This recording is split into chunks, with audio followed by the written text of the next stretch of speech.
ঢিঙৰ কমলকুটি চাপৰিত মাতাব্বৰৰ পাশবিক নিৰ্যাতনৰ বলি হোৱাৰ অভিযোগ এহাল দম্পতীৰ। মাতাব্বৰৰ কথা অমান্য কৰাৰ বাবে দুই স্বামী স্ত্ৰীক তালিবানী শাস্তি দিয়াৰ অভিযোগ। দম্পতীহালক হাতে হাতে দালাঠি লৈ পথৰ ওপৰত শাস্তি প্ৰদান কৰিছে মাতাব্বৰৰ দলটোৱে। অভিযোগ মতে মাতাব্বৰৰ দলটোৰ আক্ৰমণত ইমৰান হুছেইন নামৰ এজন শ্ৰমিকৰ হাত ভৰি ভঙাৰ উপৰিও শৰীৰৰ ওপৰেৰে মটৰ চাইকেল উঠাই দিয়াৰো অভিযোগ উত্থাপন হৈছে। মাতাব্বৰৰ দলটোৱে ইমানতে শান্ত নাথাকি তেওঁৰ পত্নীক উলংঘা কৰি মাৰপিট কৰাৰো অভিযোগ উত্থাপন হৈছে।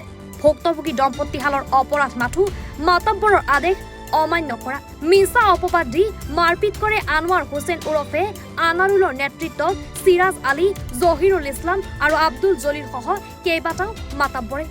ভুক্তভোগী পৰিয়ালটোৱে ন্যায় বিচাৰি ঢিং আৰক্ষী থানাত এজাহাৰ দাখিল কৰে।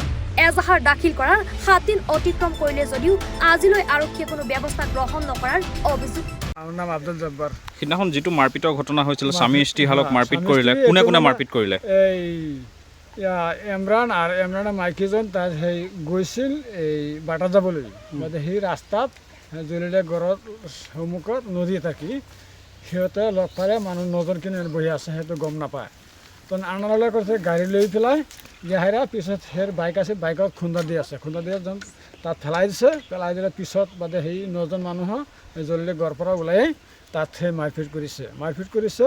বোৱাৰীজন সেইটো উলংঘা কৰি আছে, উলংঘা কৰি টানি আছে। তখন সেইটো মাৰপিট কৰিছে এই চিৰাজ জহিৰুলে দুইজনে খুব মাৰপিট কৰিছে বাহিৰি। সেইটো বোৱাৰী পিছত যাই আছে মাৰিবলৈ বাদে সেইটো এই জলিলৰ মাইকীটো আৰু এই ইকৰাজুল সেই দুইজনে সেই মাইকীটো উলংঘা কৰিলে। জলিলে বাছ লৈ গৈছে, এই মাইকীজনে মাৰিটো। এই কাৰণে আমি পিছত আমি গৈ গ'লে বাদে লাঠিটো আমি আনিছোঁ তাৰ পৰতে। এইটো আমি জানো কিহৰ কাৰণে মাৰপিট কৰিলে? মাৰপিট কৰিছে এইটো বদলামৰ কাৰণে, বোৱাৰীৰ পৰা বদলাম তুলি আছে। বোৱাৰী গাড়ী মানুহ যিকেইজনে মাৰপিট কৰিছে তেওঁলোক কি ইয়াৰ মাতাব্বৰ নেকি? মাৰপিট কৰে না, মাতাব্বৰ না, এমনি গুণ্ডাগিৰি দেখায়, গুণ্ডা সাজিছে তাত কোনো ইনৰ কাৰ্য হেন লগা, হেন কাৰ্য হেন লগা। এইটো খালি এই কূটনীতি মানে মাইকী ধান্দা কৰে এই আনাৰুলটো।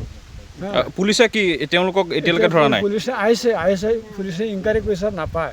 ক'ত পলাই আছে। 2 দিন আহিছিল, একদিন আহিছিল 2টাৰ পিছত, আৰু এদিন আহিছিল এই ৰাতি হজৰৰ সময় আহিছিল। এতিয়ালৈকে ধৰা নাই? এতিয়ালৈকে ধৰা নাই। আজি কিমান দিন হৈছে ঘটনা হোৱা? আজি 3-4 দিন হ'ব আহিছিল। ঢিঙৰ পৰা ছাইদুল ইছলামৰ ৰিপৰ্ট, এনি ভাৰত 24।